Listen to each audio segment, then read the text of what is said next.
and welcome to Tilth, Seattle Tilth here at the Good Shepherd Center. We're so excited to be here. We like to feature nonprofits, and this is definitely a nonprofit. And with me today is Liza Burke. And how are you? Great. Thanks for having me on your show. Good. I'm glad you could make it. Could you tell us a little bit about Seattle Tilth by starting with what tilth means? Tilth is an Old English word that means the texture and health of the soil. And it's not used so much in common American English, but it's a good word. We like it, but it's confusing, I think, for some people.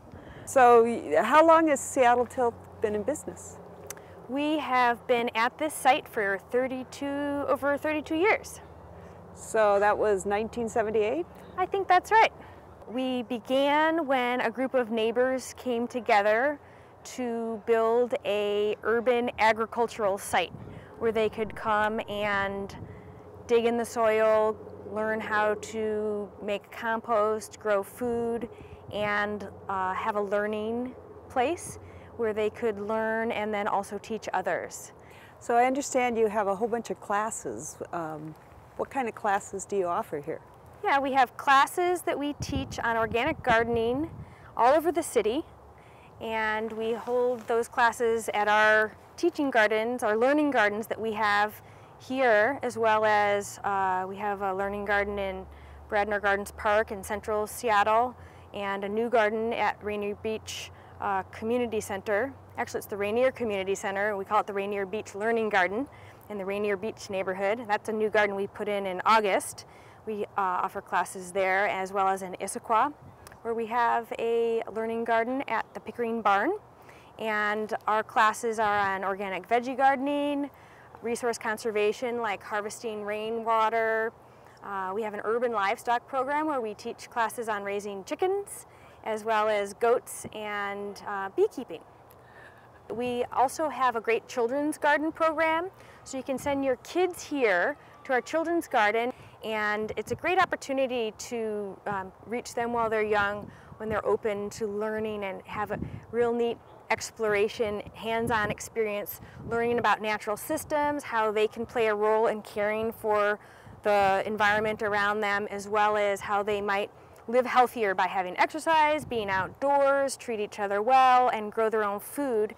And they often get a chance to taste something from the garden and talk about eating healthy food, fresh food, and how they might want to, as they grow, have their own garden.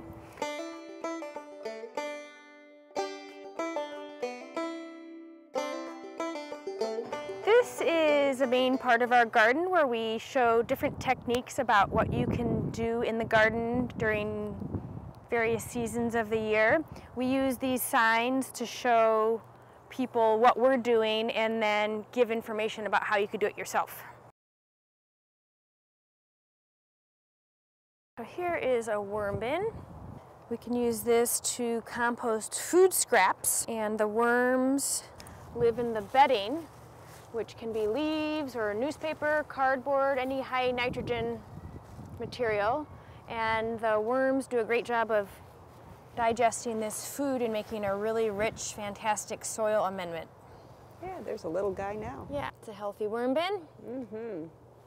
So the idea is returning nutrients to the soil. So food is a great way to do that. If you have excess food, then that is a great opportunity to bring those nutrients back into your soil, because healthy soil is really the key to having healthy plants. So this is a green building technique called a green roof, and it has been planted with plants that can handle this type of environment, which is very exposed to the elements. So the idea here is that water hits all of the hard surfaces that we've created with our buildings and our streets and our sidewalks and all the cement, and it rushes away. And what we're trying to do is absorb it, slow it down, create more natural surfaces that the water can be absorbed and do its natural thing. So this is what we call a compost fence, and the idea is to create wall structures with recycled materials, and in this case we're using organic matter that can break down over time. It's pretty, it's natural. critters can create habitat in there. You don't have to bring in plastic or any types of materials that have been mined or harvested, and just use things that are naturally on your site to be useful on your, right there on the same site. So Seattle Tilth is a community organization, and we invite people to come and get involved. That's really what it's about. You can come take a class, volunteer in the gardens, in the teaching programs, become a member. You'll get our newsletter and hear what's going on. And really what we want people to do is go grow their own food, use natural practices at their home and in their landscapes, take care of the environment, teach others.